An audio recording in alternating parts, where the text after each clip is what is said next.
Payments Podcast from Bottomline Technologies. Okay, greetings and welcome to the Payments Podcast. My name is John Gaffney. I'll be your host for this episode in which we ask the question, what's next for ISO 20022? And the reason we're asking the question is because there have been several deadlines and key points in the ISO 20022 migration timeline over the past month to 6 weeks, including a deadline for cross-border payments and reporting, which went live for all impacted banks on the 20th of March. With the coexistence of ISO 20022 MX and legacy MT formats until November 2025. The UK has also passed its first milestone of March 22nd for the go-live date for being connected to ISO 20022. There's also an important milestone coming up with the Bank of England, which has formalized its plans for June 2023 when the CHAP system will migrate to ISO.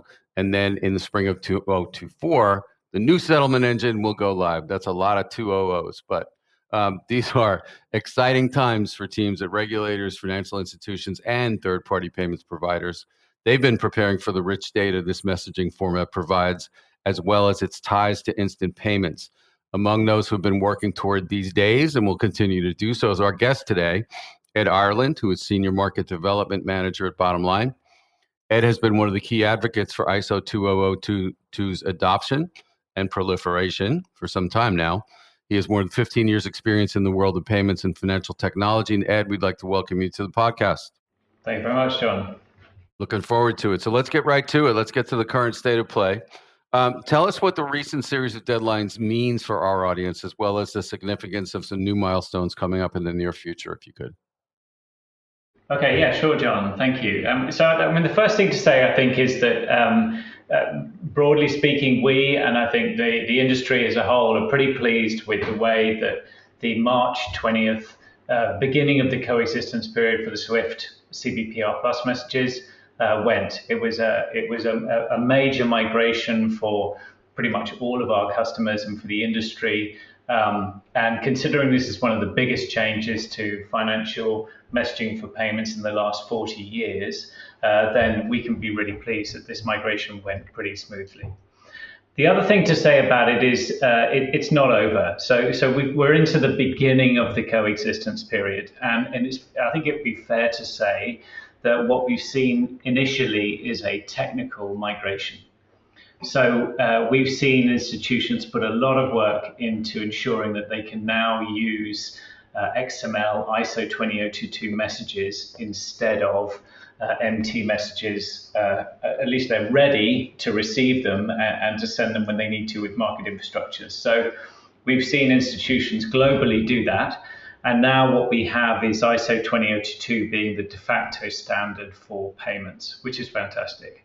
But it is mainly just a technical migration at this stage. So we have not seen wide adoption of all of the kind of more complex benefit-related items in ISO 20022. So we're not seeing huge adoption of structured data, additional data elements within the messages yet. However, we have got everybody onto the standard. So the cross-border payments are now on the standard. The ECB has moved, Canada, Singapore. There's a couple of major market infrastructures still to go. So the US and Hong Kong are still to move. But it's also important to remember that the two largest countries in the world, India and China, are already on ISO 20022 for payments. So we're really seeing a significant part of the market now using ISO, and this being the single standard globally. So, Ed, is it fair to say from the feedback you've had at this admittedly limited period of time, is it fair to say the feedback so far has been positive? Yes, it has. So we didn't have a kind of Y2K doomsday scenario. It wasn't a disaster over that weekend. It was a smooth migration. Institutions have done a lot of work and testing, and we've seen that institutions are ready on the new rails in order to be able to receive the MX messages. Now, that doesn't mean that everybody's on ISO 100%, but we've got the technical migration completed successfully, so that readiness is there, and we're now into the coexistence period successfully. Okay, interesting. So I know it's a bit of a lull for activity, and that usually means we need to get ready for something. So banks and their corporate customers are going to need to look out for what's next. So I know later in the podcast, we're going to talk a little bit about how to continue the migration. But first, I want to ask you about some pretty fundamental business dynamics that will influence the adoption and usage of ISO 20022. First, my understanding is that cost will be an issue as well as compliance and data visibility. Let's start with cost. Give us a quick primer, if you could, on the cost structure involved for ISO adoption. Well, so right now institutions have spent a lot of money getting ready, and there aren't a lot of benefits coming out of the use of ISO yet. So we've been putting in place the groundwork, the foundations for the use of ISO, without necessarily picking up a lot of the benefits.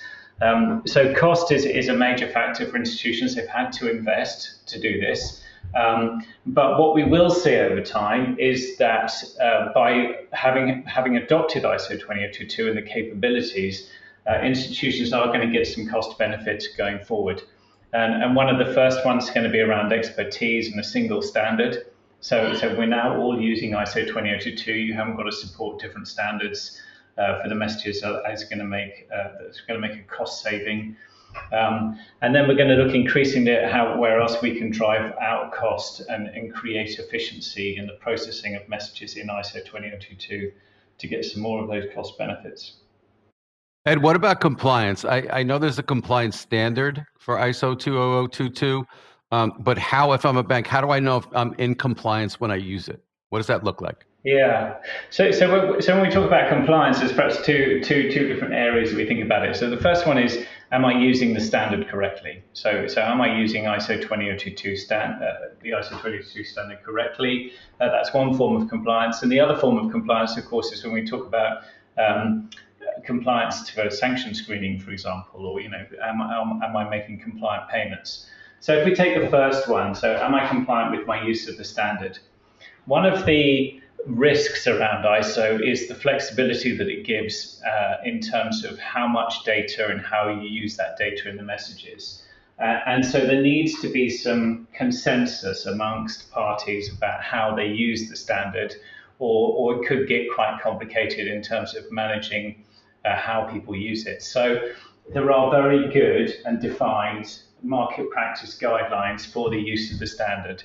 So there is a high-level CBPR plus cross-border payment standard for the use of the messages, and institutions have been very good at following that.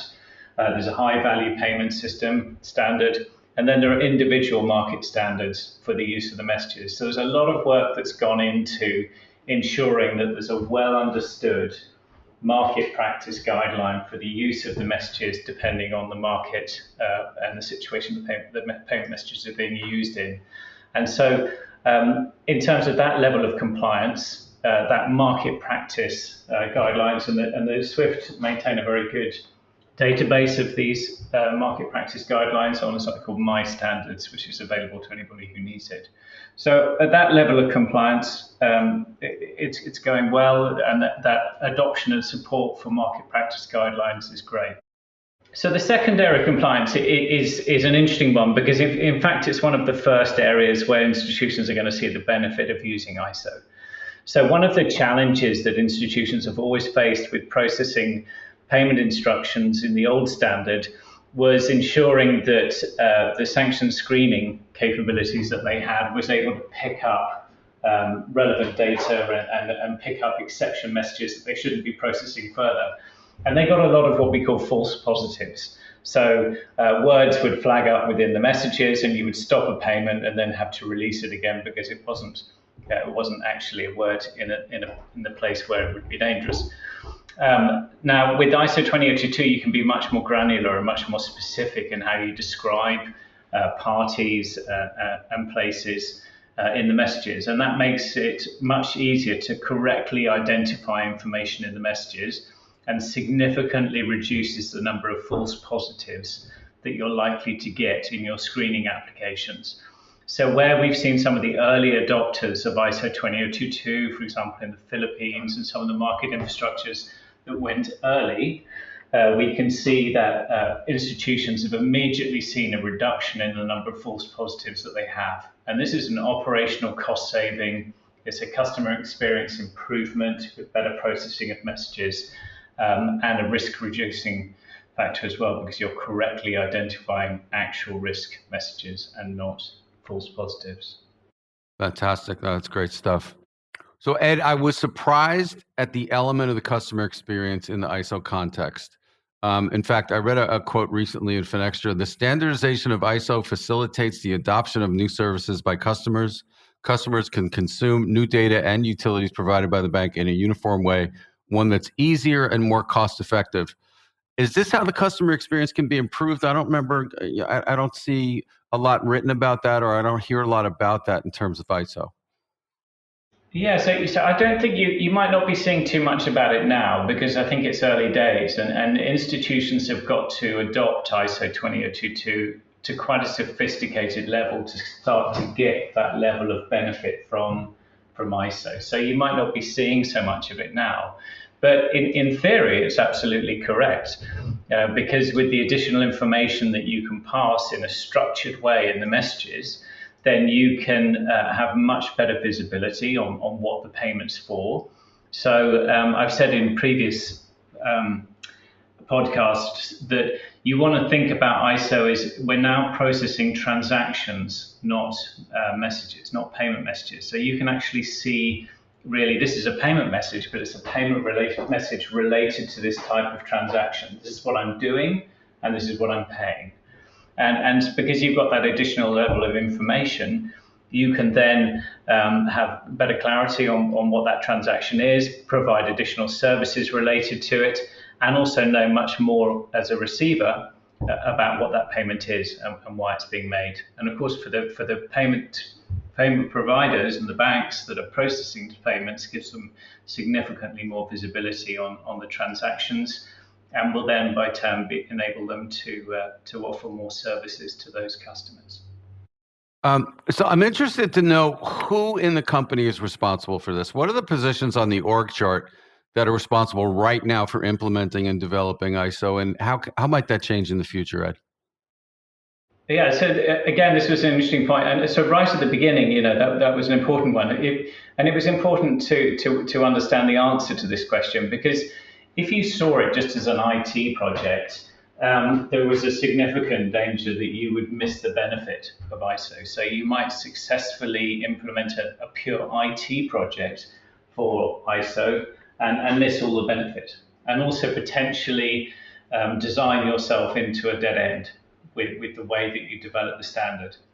So it's important when you're looking at who should be responsible and who should be looking at ISO to understand this is both an IT and an operations project. And it's operations that can understand the benefit of ISO and ensure that the best use is made of the standard, as well as it being an IT project, which of course it is. Technically, you've got to move to the new standard. You're going to have to start using XML. You're going to have to build your databases differently to support the standard. But it's operations that will understand the benefit and ensure that you capture these better customer experiences and increased efficiency from the use of ISO. All right, well said. Thank you for that. So let's get to the heart of it here. We're connected now. We have to be connected, and I know we've talked about the next steps in the journey to ISO as we move toward market ready. But now I'm connected. I have to get to ISO native. Ed, how do I do that? How do I get from this basic capability to that phase you call market ready? Okay, yeah, sure. So we've always viewed the project as sort of one of three options in the beginning. You could be sort of connectivity only, you could be market ready, and you could be native. So let's look at how you move between those different ones. If you've gone native from the beginning, that means that you've fully invested in ISO. So you've upgraded your payment systems, you're using the ISO standard, you're sending and receiving in ISO. So you're there. And then what you're doing now is you're waiting for those additional ISO benefits to start coming, and you're starting to introduce those ISO benefits by adding functionality to your systems for customers and embedding that within the ISO messages. If you're not at that native stage, so if you're, say, let's go back to the beginning, say you're just on the connectivity only. So what you've done is ensure that you can technically receive ISO messages, but you're not sending any out. You're still staying on the old standard. And if you do get ISO messages in, you may be using an embedded translated version or translation to convert that into the old standard. So you've really just done a technical migration, and what you need to do next is to start actually processing ISO messages. So being able to take those ISO messages in to your systems, and also being able to generate those ISO messages.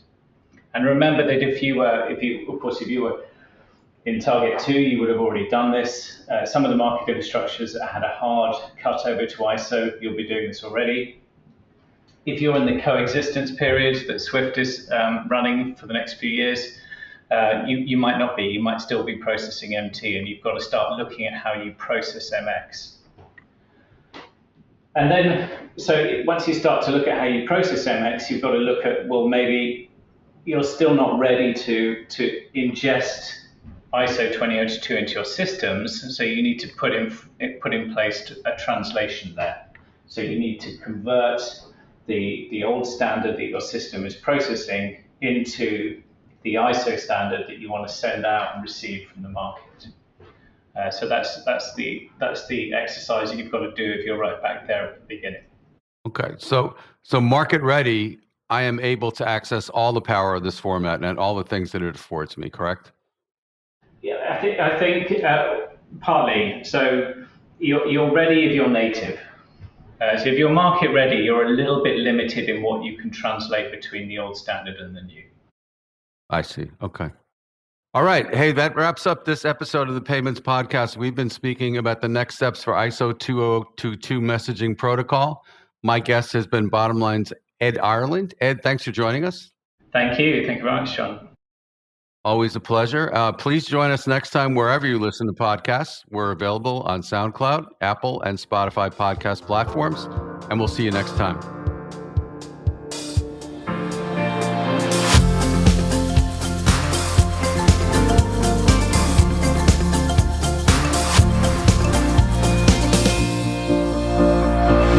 Payments Podcast from Bottomline Technologies.